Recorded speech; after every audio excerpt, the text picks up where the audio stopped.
My name is Maya Rodriguez. I'm 28 years old, and the day I stood alone at my wedding venue watching 147 guests arrive while my entire family was a no-show, I made a promise to myself. Not a dramatic vow of revenge, not some theatrical declaration, just a quiet, bone-deep understanding that the people who raised me had finally shown me exactly who they were. And 6 weeks later, when my mother called asking about the $40,000 loan payment that didn't go through, I got to show them exactly who I'd become. But I'm getting ahead of myself. Let me take you back to that Saturday in June, standing in a botanical garden in Portland, Oregon, wearing a dress I'd saved 2 years to afford, holding a bouquet that was shaking because my hands wouldn't stop trembling. My wedding coordinator, Sarah, kept checking her phone and glancing at me with this expression somewhere between pity and panic. My soon-to-be husband, James, stood at the altar looking like he wanted to murder someone. And me? I just kept staring at the entrance, convinced that any second my family would burst through those doors with some wild explanation about traffic or a flat tire, or literally anything that would make this make sense. They never came. Not my mother, Linda, not my father, Carlos, not my older brother, Miguel, not my younger sister, Sophia, not even my grandmother, who I'd specifically arranged wheelchair-accessible seating for. The ceremonies started 23 minutes late because I kept asking Sarah to wait just 5 more minutes, just 5 more. When James finally took my hand and said, "Maya, they're not coming, but I'm here, and all these people are here because they love you," I realized something that felt like falling and flying at the same time. The people who were supposed to love me first had loved me least, and that knowledge, as brutal as it was, finally set me free. We got married. I smiled in the photos, I danced at the reception, I cut the cake and gave a speech and laughed at James's cousin's terrible jokes. And the whole time there was this hollow space in my chest where my family was supposed to be. Not because I missed them in that moment, but because I was mourning the family I'd always wanted them to be, and finally accepting they never would. The texts started coming in around 9 p.m., right when we were supposed to be doing the father-daughter dance. My phone, which I'd stupidly kept checking all night, lit up with a message from my mother. No apology, no explanation, just, "Hope the wedding was nice. Your brother's restaurant opening ran late. We'll catch up next week." My brother's restaurant opening. Miguel's third attempt at running a business, funded almost entirely by a $40,000 loan from our parents that I'd been making payments on for the past 18 months. A loan they'd begged me to help with because family helps family and your brother's trying so hard and you have a good job, you can afford it. A loan that had eaten into my wedding budget, my house down payment fund, and my ability to sleep at night with anxiety about money. A loan that I'd been assured was temporary, just until Miguel got on his feet, just until the restaurant started making money, just until they could pay me back. And they'd chosen his restaurant opening over my wedding, hadn't even bothered to tell me there was a conflict, just didn't show up. I stood there in my wedding dress, holding my phone, reading that text message, and something inside me went very, very quiet. Not angry, not sad, just quiet, like a switch flipping off. I showed the message to James. He read it twice, his jaw clenching tighter each time. Then he took my phone, turned it off, and said, "We'll deal with this tomorrow.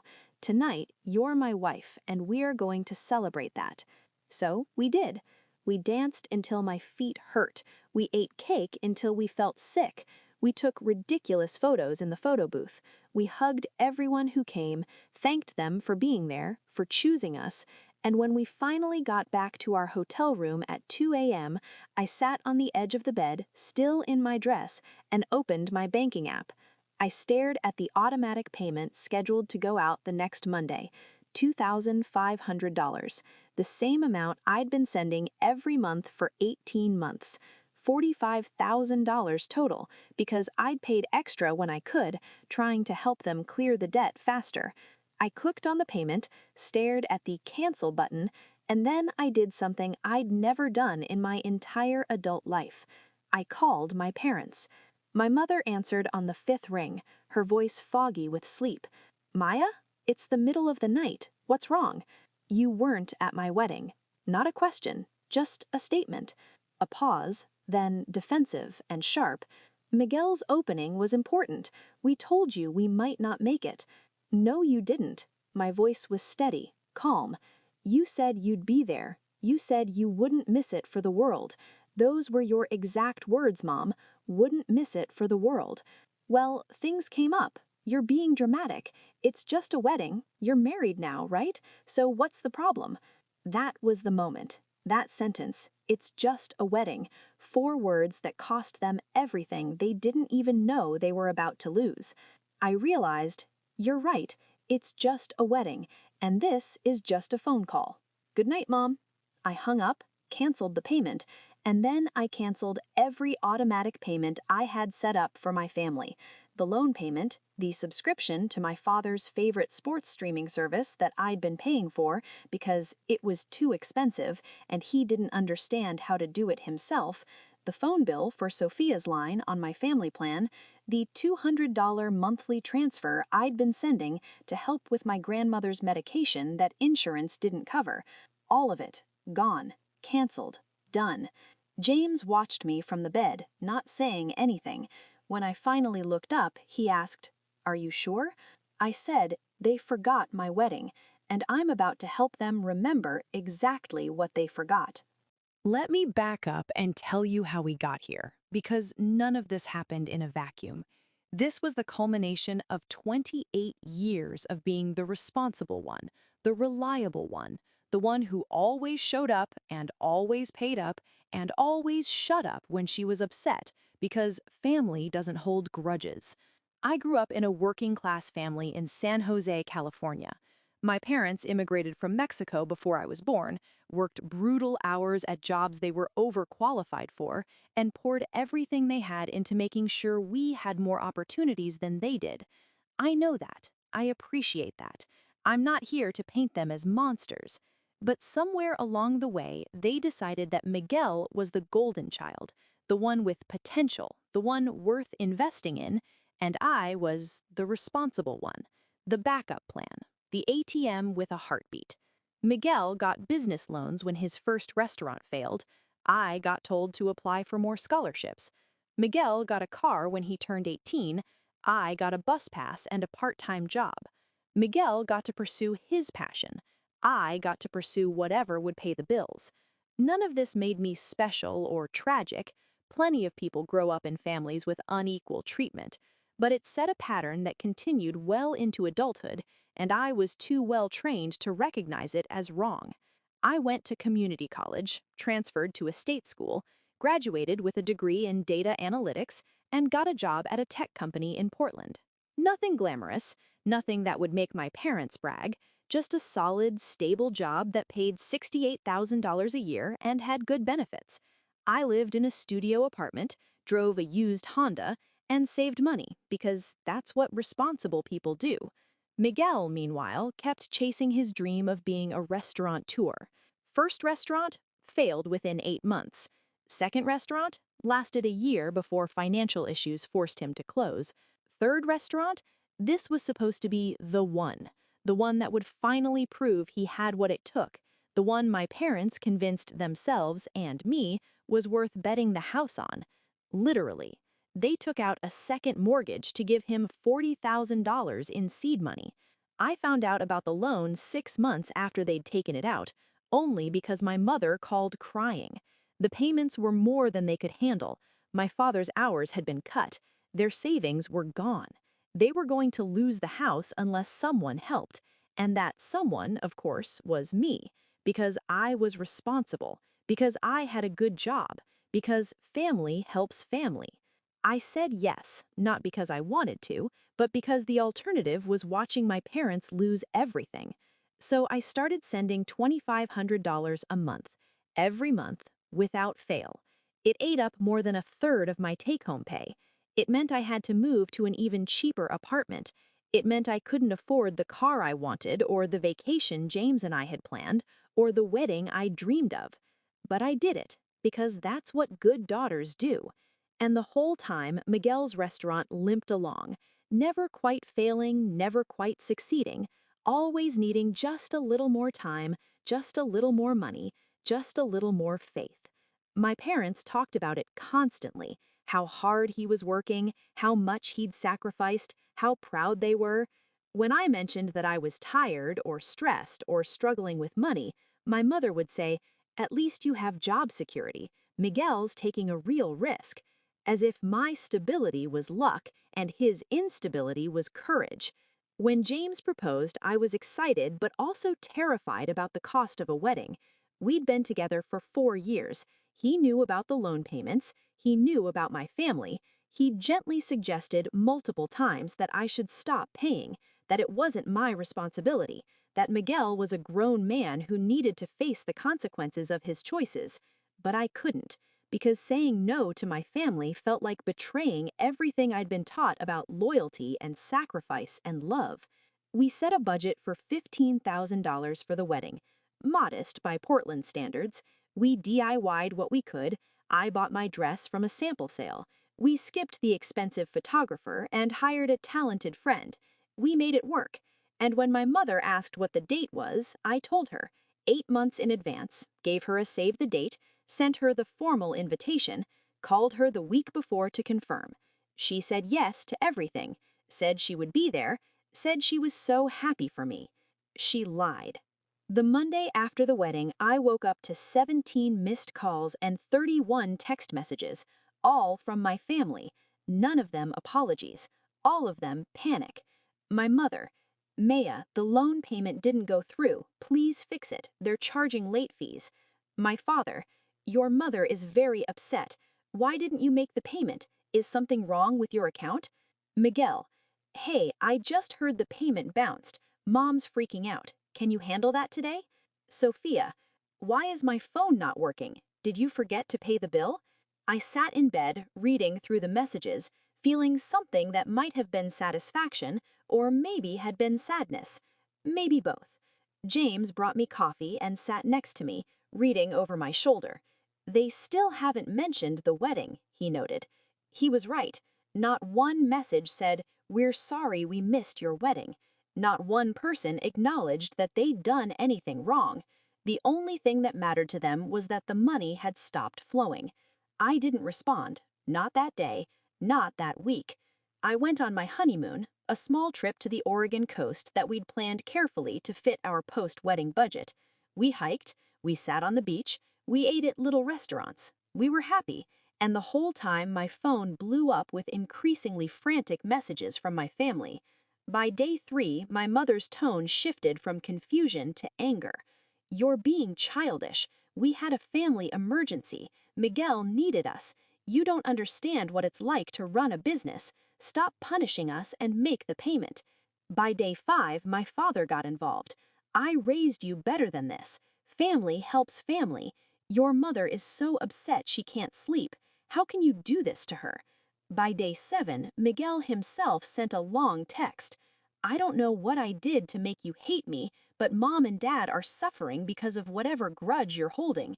Be mad at me if you want, but don't take it out on them." The audacity, the absolute breathtaking audacity of people who'd forgotten my wedding, acting like I was the villain for stopping payments on a loan that was never my responsibility in the first place. When we got back from our honeymoon, I finally responded. Not with anger, not with a long explanation, just one message sent to the family group chat. "I'm no longer able to contribute to Miguel's loan payments. Going forward, this is between Miguel and Mom and Dad. I wish you all the best." The response was immediate and explosive. My mother called. I didn't answer. She called again and again, 17 times in 1 hour. When I finally picked up, she was crying. "Maya, please, we can't afford this. We'll lose the house. Is this because we missed your wedding? Is that what this is?" "Yes," I said simply. "That's ridiculous. One event doesn't mean you can just abandon your family. You're right, I agreed. One event doesn't mean that, but 18 months of payments due, $45,000 due, years of being treated like a bank instead of a daughter due. So yes, Mom, this is about the wedding. It's also about everything else.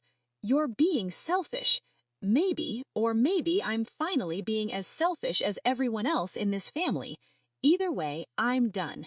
Miguel took out the loan. You co-signed it. That's your responsibility, not mine. I hope you figure it out. I hung up, blocked her number, blocked my father's, blocked Miguel's. The only person I didn't block was Sophia, and only because she was 19 and had been living at home, following whatever lead my parents set. But I sent her a message first. I love you, but I'm not paying your phone bill anymore. You're an adult. You need to figure that out. She responded, "You're a bitch." So I blocked her too. The fallout was spectacular in the worst way. My parents called James, begging him to talk sense into me. He told them politely but firmly that I'd made my own decision and he supported it. They called my best friend, Daniela, who'd been my maid of honor. She told them exactly where they could shove their opinions about my choices. They even tracked down James's parents, who they'd met exactly twice, and tried to convince them to intervene. James's mother, bless her, apparently said, "If my son had married into a family that treated him the way you've treated Maya, I'd help him get away from you too." Within 2 weeks, the bank started foreclosure proceedings on their house. The loan was in default, and without my payments, my parents couldn't cover it. Miguel's restaurant continued to struggle because, surprise, surprise, the problem wasn't funding. The problem was that Miguel wasn't a good businessman. He was a decent cook with big dreams and zero financial sense, and no amount of money was going to fix that. My parents tried everything. They called my job, claiming there was a family emergency and they needed to speak with me urgently. My boss, who I'd warned about potential contact, told them I wasn't available and suggested they email HR if they had a legitimate concern. They showed up at my apartment building. I watched them through the doorbell camera James had installed after we got married. My mother crying on my doorstep, my father looking tired and old, neither of them saying the words I needed to hear, just demanding I open the door, demanding I talk to them, demanding I fix the problem I didn't create. I didn't open the door. I recorded the interaction instead, kept it as evidence just in case things escalated and I needed proof of harassment. But the person who surprised me most was my cousin, Elena. She was 35, my mother's niece, someone I'd always liked but never been particularly close to.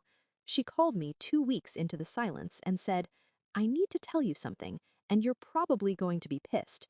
"Okay," I said, cautiously. "Your mom called me, asked me to talk to you about the loan payments, and I told her no. I told her what she did was unforgivable, and if she couldn't see that, she was beyond help. She said I didn't understand family loyalty. I told her loyalty goes both ways, and she'd shown you none." I felt tears prick my eyes. "Thank you." "Don't thank me yet. I'm not done. I've been watching this happen for years, Maya. The way they treat you versus Miguel. The way they take and never give back. I've wanted to say something 100 times, but it wasn't my place. But now I'm saying it. You did the right thing. Don't let them guilt you into thinking otherwise. My parents are going to lose their house," I said quietly. "Their choices led to that, not yours. They took out a loan they couldn't afford for a business that wasn't viable. They put that responsibility on their daughter instead of their son. They missed your wedding for a restaurant opening. Those were all choices, Maya, all of them. And now they're facing the consequences. That's not your fault. That's just life." I held on to those words like a lifeline in the weeks that followed. A month after I stopped the payments, I got an email from my father. Not a text, an email. Formal and cold. Subject line, "Urgent family matter. Maya, we need to discuss your recent decisions. My mother and I have consulted with a lawyer about the loan situation. You made verbal agreements to help us, and we have text messages proving you committed to making payments. We're prepared to take legal action if necessary to recover the money you owe us. This isn't personal. This is about protecting our family home. If you're willing to resume payments and work out a payment plan for the months you missed, we can avoid court. Please respond within 72 hours. I stared at that email for a full 5 minutes. Then I forwarded it to the lawyer James and I had consulted the week before, just to make sure I was legally protected in all this. Her name was Patricia Chen, a family law attorney who dealt with financial abuse cases before. She called me an hour later. "This is bullshit," she said bluntly. "Pardon my language, but this is absolutely bullshit. You weren't legally obligated to make those payments. You weren't a cosigner on the loan. Every payment you made was a gift, legally speaking. They can't sue you for stopping gifts. This is a scare tactic." So what do I do? You respond, calmly, professionally, and firmly. Tell them that you made voluntary contributions to help family, but you were never legally obligated to continue those payments. Tell them that if they pursue legal action, you'll be forced to provide documentation of the full extent of financial support you've provided over the years, which might not look good for them in court. And tell them that any further contact should go through your attorney. That's me. Give them my email. I did exactly that. Sent an email so carefully worded that it could have been written by a robot. No emotion, just facts. The payments were voluntary. They are no longer continuing. Any further contact should be directed to my attorney. Thank you for understanding. The response came from my mother this time, and it wasn't calm. It was a 3-paragraph rant about how I was destroying our family, how I was ungrateful for everything they sacrificed, how I was going to regret this when they were homeless, and it was all my fault. She didn't copy Patricia. She sent it directly to me, which was a mistake. I forwarded it to Patricia, who added it to what she was now calling her harassment file. "Keep everything," she instructed. "Every text, every email, every voicemail. If they escalate, we'll need it." They did escalate. Sort of. My brother showed up at my office. I was in the middle of a meeting when the receptionist called my desk. "There's a Miguel Rodriguez here to see you. He says he's your brother. He doesn't have an appointment." My stomach dropped. "Tell him I'm not available." I did. He says he'll wait. I finished my meeting, then called building security, explained the situation, showed him the photo of Miguel from my phone, and they escorted him out and added him to the list of people not allowed in the building. Later, I found out he'd caused a scene, shouted about family and loyalty, and how I was killing our parents. A coworker who witnessed it asked me later if I was okay, if I needed anything. I appreciated that more than I could express. That night, Miguel sent me an email, the first direct contact I'd had from him since I'd stopped payments. "Maya, I don't know what happened to you, but you're not the person I grew up with. The sister I knew would never turn her back on family like this. Mom and Dad are losing everything because of you, because you couldn't let go of one missed wedding. Do you know how pathetic that sounds? I had a business to run. They had to support me. You were already married. The ceremony happened. What's the big deal? But now, because you're throwing a tantrum, they're going to lose their house. I'm going to lose my restaurant. Everything we worked for is falling apart. I hope you're happy. I hope this revenge is worth it, because you're not just hurting them, you're hurting me. You're hurting Sophia. You're destroying everything for your own ego. I thought you were better than this." I read it 3 times. Each time, I felt a different emotion. The first time, guilt. The second time, anger. The third time, clarity. Because in that email, Miguel revealed something crucial. This wasn't about me stopping payments. It was about me stopping my role, the role of the person who fixed everything, who sacrificed everything, who absorbed all the consequences of other people's choices. I didn't respond to Miguel.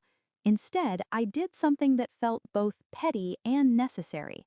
I compiled documentation, bank statements showing every payment I'd made on the loan, 18 months of $2,500 transfers, the extra payments I'd made when I had bonuses or overtime. The total came to $47,300. I included the phone bills I'd paid, the streaming service, the money I'd sent for my grandmother's medication. Over 4 years, the total financial support I'd provided to my family came to $63,127. I didn't send it to them, not yet. I just wanted to see the number, wanted proof that I wasn't crazy, wasn't selfish, wasn't wrong. $63,000, more than a year of my salary.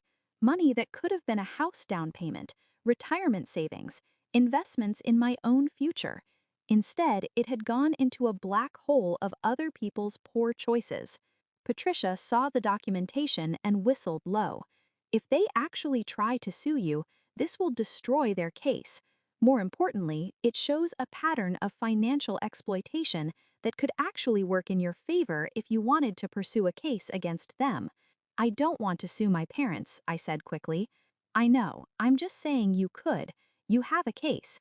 Not a strong one, probably, but enough to make their lives very uncomfortable if they push this, which is why I doubt they'll actually file anything. This is all bluster.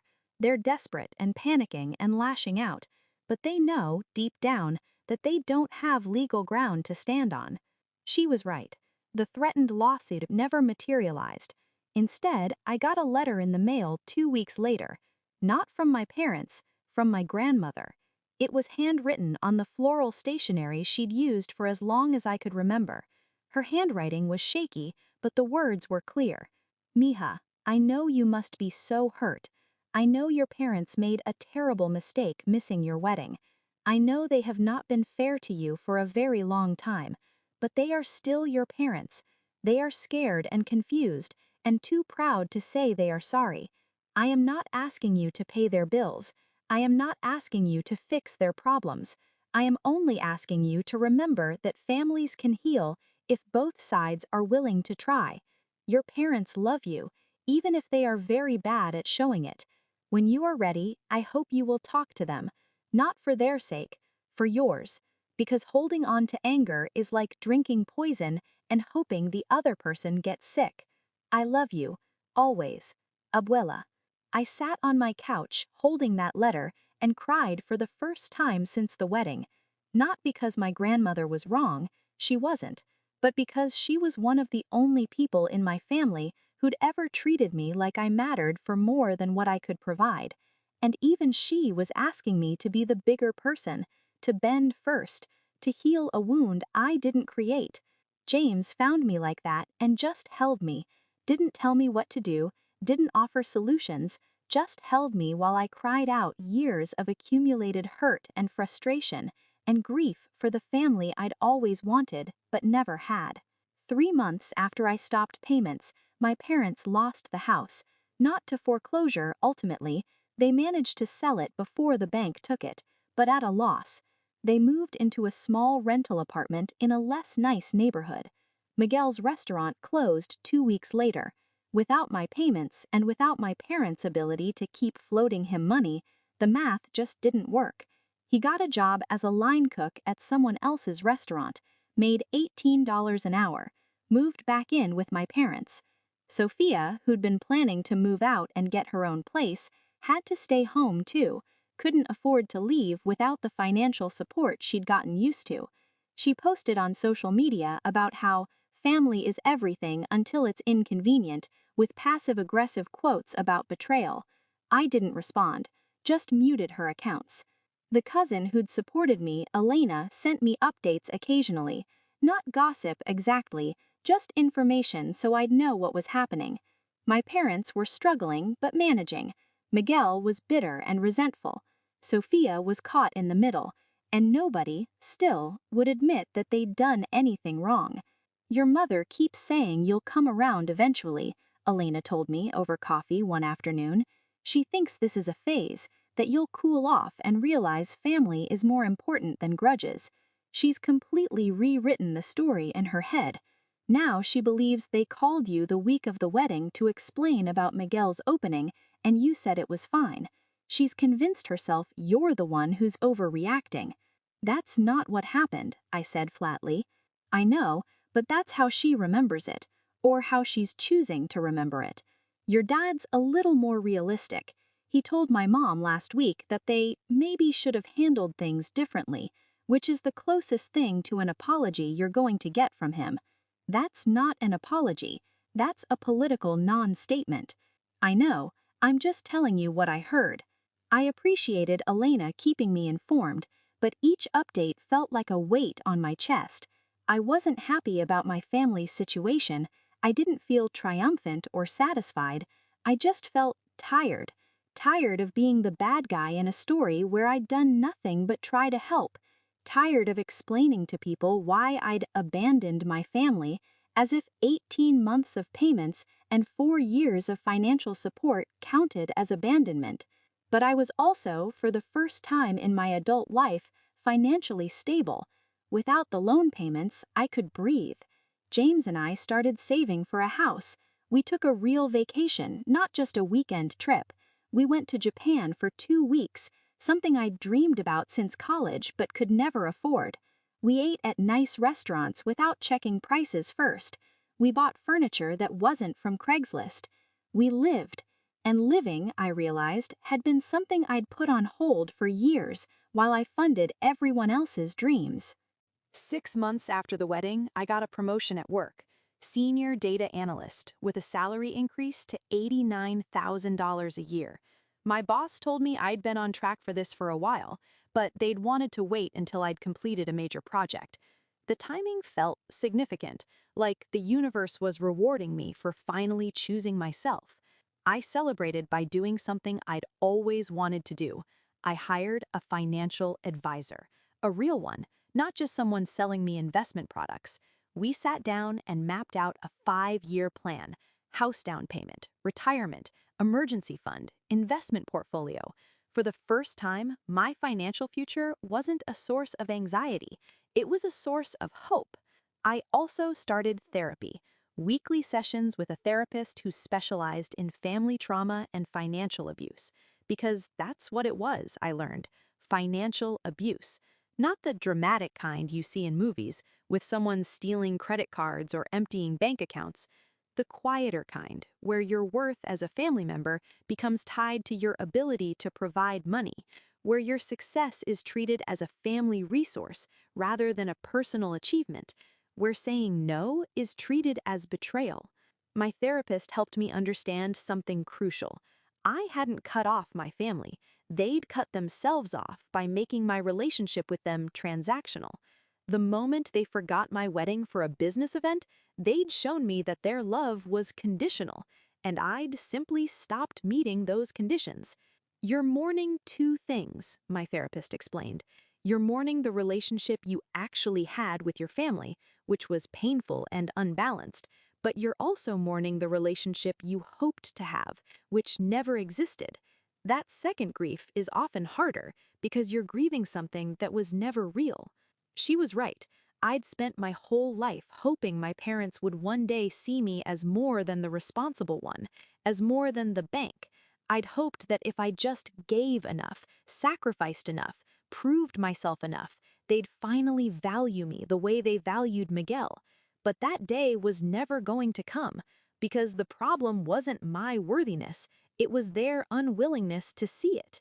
8 months after my wedding, I got a text from a number I didn't recognize. It was Sophia. Maya, I got a new phone number because I couldn't afford the plan anymore. I'm not texting to ask for anything. I just wanted to say I'm sorry. I'm sorry about the wedding. I'm sorry about everything. You were right, about all of it. I see that now. I don't expect you to forgive me. I just wanted you to know. I stared at that message for a long time. My first instinct was skepticism. Was this a trap? Another manipulation? But something about the message felt different, less entitled, more honest. I didn't respond immediately. Instead, I called Alina. Has something changed with Sophia? I asked. Elena hesitated. Yeah, actually. She moved out last month, got a job at a coffee shop, and found a roommate. I think living with your parents after everything fell apart opened her eyes to some things. She's been asking questions about the loan, about the payments you were making, about the wedding. Your mom keeps shutting her down, but I think your dad's been honest with her about how much you actually contributed, about how long. She's pretty shaken up. Is this another attempt to get me to come back? Use Sophia as a messenger because I'll be more sympathetic? She doesn't think so. I think she genuinely feels bad, but you know your family better than I do. I thought about it for 2 days, then responded to Sophia's message. Thank you for saying that. I'm not ready to talk yet, but I appreciate the apology. She didn't push, just sent back, I understand. I'm here when you're ready, if you're ever ready. It wasn't much, but it was something. The first crack in the wall of complete silence, and it made me realize that maybe, eventually, some kind of relationship might be possible with Sophia.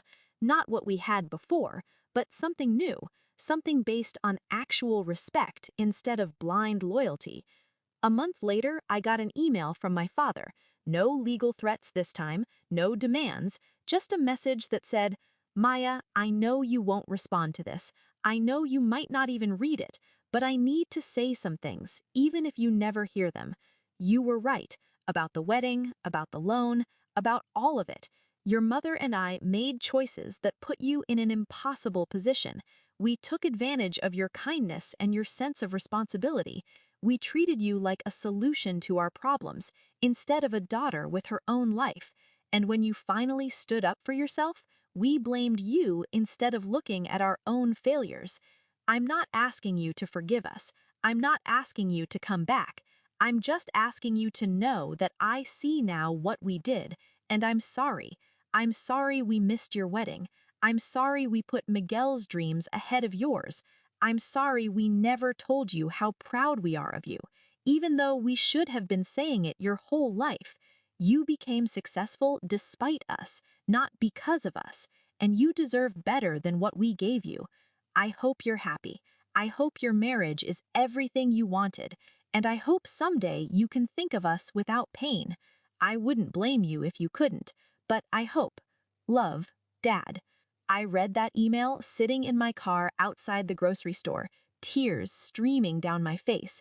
It wasn't everything I needed, it didn't fix the hurt or erase the years of imbalance, but it was real, it was honest, and it was more than I'd ever expected from him.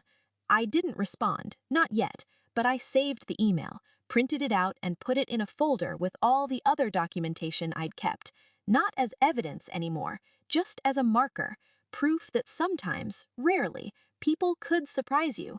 James asked me later if I was going to talk to my father. I told him I didn't know, that I needed time, that forgiveness, if it came, would be a long road, but maybe eventually I'd be willing to walk it, on my terms, at my pace, if and when I was ready. I support whatever you decide, James said, but I want you to know something. You don't owe them forgiveness. You don't owe them a relationship. You don't owe them anything. Whatever you choose to do, make sure it's because you want to, not because you feel obligated. That was the difference between James and my family. He loved me without conditions, without expectations, without treating my worth as something I had to continuously prove. That kind of love, I'd learned, was rare and worth protecting. A year after my wedding, James and I bought a house. Not a huge house, not a mansion, just a small 3-bedroom in a good neighborhood with a yard big enough for the dog we were planning to adopt. We paid 20% down in cash, thanks to the money I'd saved by not funding my family's bad decisions. Our mortgage payment was less than what I was sending to my parents every month. We had a housewarming party, invited friends, colleagues, James's family. Elena came, bringing her husband and kids. I didn't invite my parents, didn't invite Miguel or Sophia. It was the first major life event I'd celebrated without wondering if my family would show up or let me down. And it felt good, peaceful, right. I posted photos on social media of the house, of the party, of me and James with our arms around each other, happy and stable and building a life together. I didn't do it to hurt my family or make them jealous. I did it because this was my life, and I was proud of it. I'd earned it, and I wasn't going to hide my success just to make other people comfortable with their failures. My mother apparently saw the posts. Elena told me later that she'd cried looking at them. She kept saying how that should have been her there celebrating with you, how she'd missed so much. Elena had apparently responded, then maybe you shouldn't have missed her wedding. The conversation hadn't gone well after that. But that was my mother's grief to carry, not mine. I'd spent too much of my life carrying other people's burdens, their regret, their mistakes, their consequences. I was done being the family mule. I had my own life to live, and I was finally living it. The dog we adopted was a rescue named Cooper, part golden retriever, part something else, all personality. He bounded around our new house like he couldn't believe his luck, and I knew exactly how he felt. James and I took him on long walks in our neighborhood, through parks I'd driven past for years but never had time to enjoy. We were building something, not just a house or a marriage, a life, one that belonged to us, funded by us, defined by us. On my 29th birthday, James woke me up with breakfast in bed and a card. Inside, he'd written, "To the woman who taught me that choosing yourself isn't selfish, it's survival. Happy birthday to my wife, my partner, and the strongest person I know. Here's to a year of celebrating you the way you deserve. Love always, Jay." I cried. But this time, they were good tears, healing tears, the kind that come when you realize you've finally found people who see your worth without you having to prove it. That afternoon, I got a package in the mail. No return address, but I recognized my grandmother's handwriting on the label. Inside was a small box with a note. "Mija, this was my mother's. She gave it to me on my wedding day. I want you to have it. Not because I think you need anything from us, but because I want you to know that you are loved, you are valued, and you are never forgotten. Happy birthday, Abuela." The box contained a delicate silver bracelet with a small charm shaped like a key. I put it on immediately, called my grandmother's cell phone, the only family number I hadn't blocked. She answered on the second ring. "Abuela," I said, my voice thick. "I got the package. It's beautiful. Thank you." "You're welcome, mija. I just wanted you to know that I think of you, I'm proud of you, and I understand why you did what you did." "Do you?" I asked, because everyone else seems to think I'm the villain. "You're not the villain. You're the one who finally said enough. That takes courage, not cruelty. I wish I'd had that courage when I was your age. Maybe things would have been different." We talked for an hour about her life, my life, everything and nothing. She didn't ask me to forgive my parents or resume contact with them. She just talked to me, like I was a person, not a problem to solve. When we hung up, I felt lighter than I had in months. 18 months after my wedding, I was sitting at a coffee shop working on my laptop when someone approached my table. I looked up, ready to tell whoever it was that I was busy, and froze. It was Miguel. He looked different, thinner, tired. The cocky confidence he'd always carried was gone, replaced with something that looked like humility, or maybe just exhaustion. "Miguel," he said quietly, "can I sit?" Every instinct in me said no, said to walk away, to protect myself, to maintain the boundary I'd fought so hard to establish. But curiosity won. I gestured to the chair across from me. "You have 5 minutes." He sat, stared at his hands for a long moment. Then he said, "I fucked up. That's it. That's what I came to say. I fucked up and you paid the price, and I'm sorry." I didn't say anything, just waited. He continued, "I knew. I knew you were making those loan payments. I knew Mom and Dad couldn't really afford what they'd borrowed for me. I knew you were sacrificing to help, and I told myself it was fine because you had a good job and you were stable and you didn't have a business to run. I convinced myself you could afford it, that it wasn't a big deal. But it was a big deal. It was $47,000, Maya. 47,000, and I never even said thank you." "No," I said. "You didn't. The restaurant opening, the one that made Mom and Dad miss your wedding, I didn't even want them there. I told them to go to your wedding. I said the opening was just a thing, friends and industry people, nothing important. But Mom insisted. She said it was a big moment for me, that they needed to show support. I should have pushed harder. I should have made them dough. But I didn't, because some fucked up part of me liked being the priority for once." "For once?" I repeated, my voice sharp. "Miguel, you were always the priority. Always." "I know. I see that now. When everything fell apart and I had to move back home and work as a line cook making barely enough to cover my share of rent, I see it now. You were holding together a house of cards, and the second you stepped away, it all collapsed.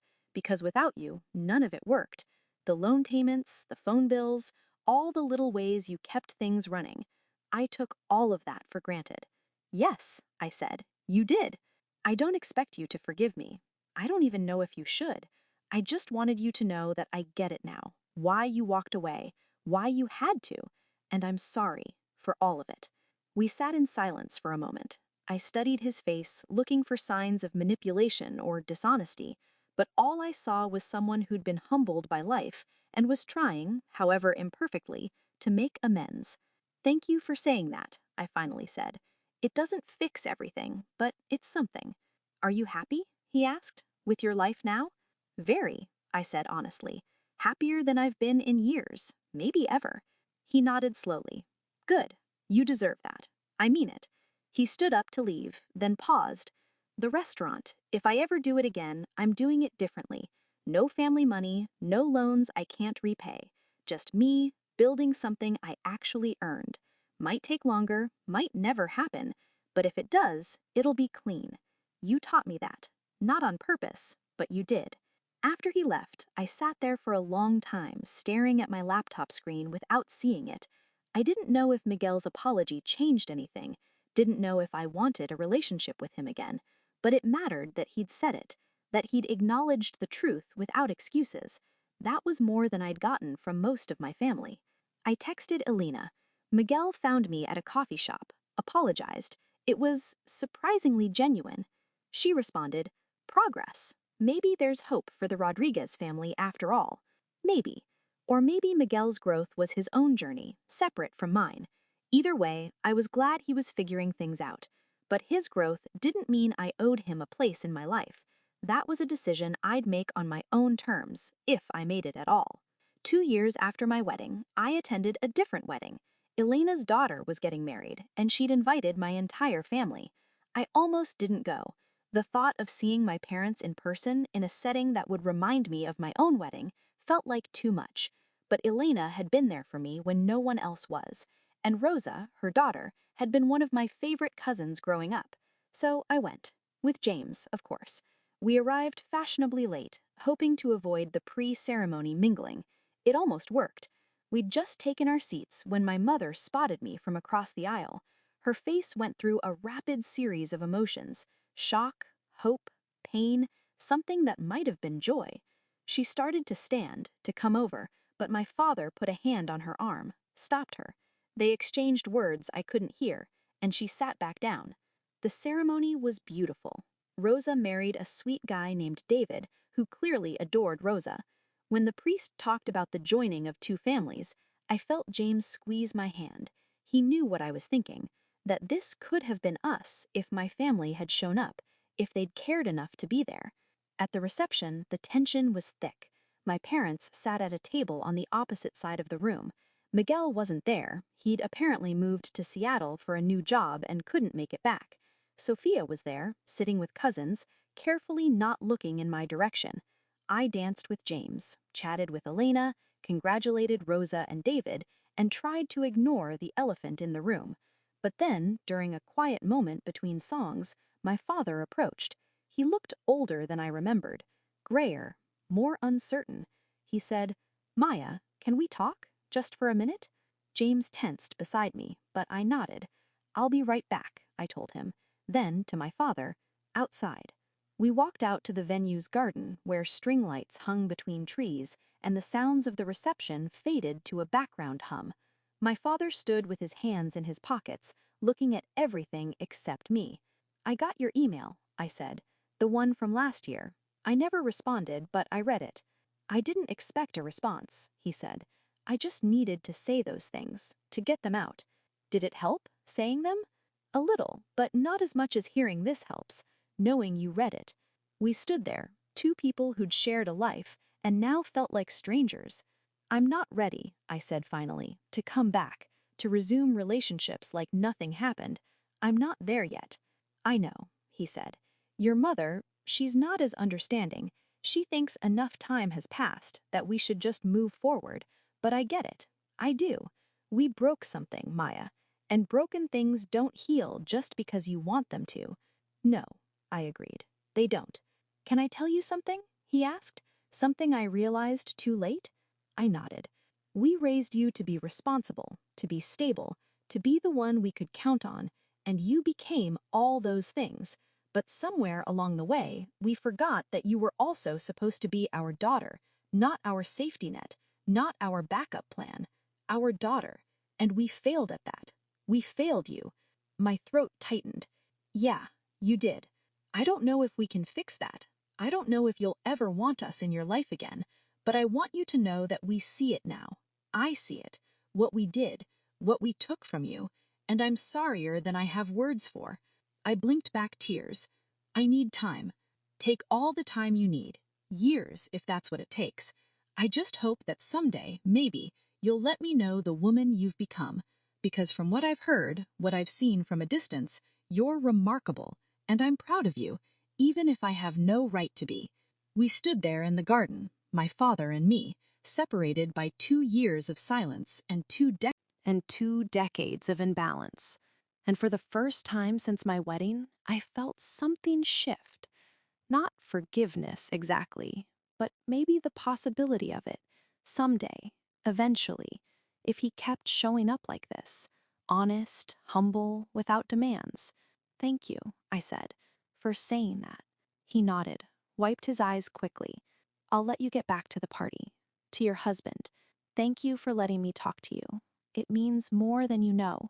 I watched him walk back inside, then stood alone in the garden for a few minutes, processing. James found thee there. Didn't ask what happened, just put his arms around me and held me while I cried again for the family I'd lost and the family I might someday rebuild. Different, smaller, but maybe, finally, honest. Today, I'm 30 years old. I've been at my job for 6 years, with 2 more promotions under my belt. I make $107,900 a year. James and I have been married for almost 3 years. We own a house, have a dog, are talking about kids. We travel twice a year. We invest in retirement. We're building the life we want at the pace that works for us, without anyone else's financial problems weighing us down. I talk to Sophia occasionally, coffee every few months, careful conversations where we're rebuilding something new from the ruins of what we had before. She's in community college now, studying accounting, and she's changed, grown. The entitlement is gone, replaced by someone who understands, finally, that work and sacrifice are supposed to be distributed fairly. I've had 3 more conversations with my father. Brief, cordial, honest. We're not close. We may never be. But there's a thread of connection there. Fragile, but real. My mother hasn't reached out directly. Pride, maybe. Or shame. Or just an inability to admit she was wrong. I don't push it. If she comes around, she comes around. If she doesn't, I've made peace with that too.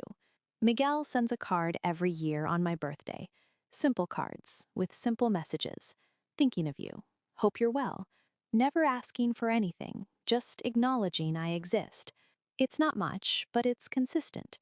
And consistency, I've learned, matters. The loan was eventually settled. My parents negotiated with the bank, sold what they could, and worked out a payment plan for the rest. Miguel contributes now. Small amounts, but regularly. He's not the business owner he dreamed of being, but he's a decent line cook with steady work, and he's accepted that. Acceptance, I think, is its own kind of success. As for me, I'm not the same person who stood in that wedding venue 2 years ago, wondering why her family didn't love her enough to show up. I'm not the girl who paid $47,000 trying to buy approval. I'm someone who learned, painfully and slowly, that you can't make people value you. You can only value yourself enough to walk away when they don't. People ask me sometimes if I regret cutting them off, if I regret stopping the payments, if I wish I'd handled things differently. And the answer is complicated. I regret that it had to happen. I regret that my family put me in a position where cutting them off was the only healthy choice. But I don't regret the choice itself. That choice saved me. It gave me back my life, my money, my future, and my peace. Someone once told me that the opposite of love isn't hate, it's indifference. For a long time after my wedding, I thought I hated my family, but I didn't. Hate would have meant they still had power over me. What I actually felt was something closer to sadness, disappointment, and eventually, surprisingly, freedom. Because here's what no one tells you about cutting off toxic family. It's not a victory, it's not revenge, it's not some satisfying movie moment where the villain gets what they deserve and you ride off into the sunset.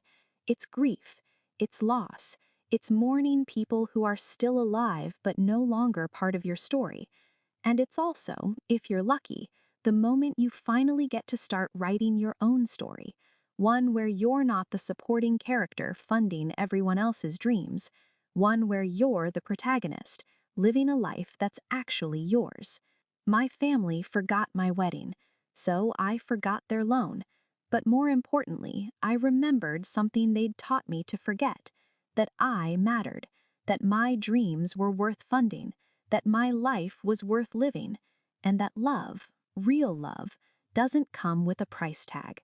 If you're reading this, if you're in a family situation where you're the one always giving, always sacrificing, always putting everyone else first, I want you to hear this. You're allowed to stop. You're allowed to say no. You're allowed to choose yourself. And the people who truly love you will understand. The people who don't understand were never loving you, they were using you. It's been 2 years since I stopped those loan payments, 2 years since I chose myself, and I can honestly say it was the best decision I ever made, not because it hurt my family, but because it freed me. And freedom, I've learned, is worth more than any amount of money, more than any family obligation, more than any guilt trip or manipulation. They forgot my wedding, but I'll never forget the lesson that taught me that sometimes the most loving thing you can do is walk away from people who treat love like a transaction, and the most revolutionary thing you can do is refuse to pay a debt you never owed. My name is Maya Rodriguez. I'm 30 years old, and I'm finally free.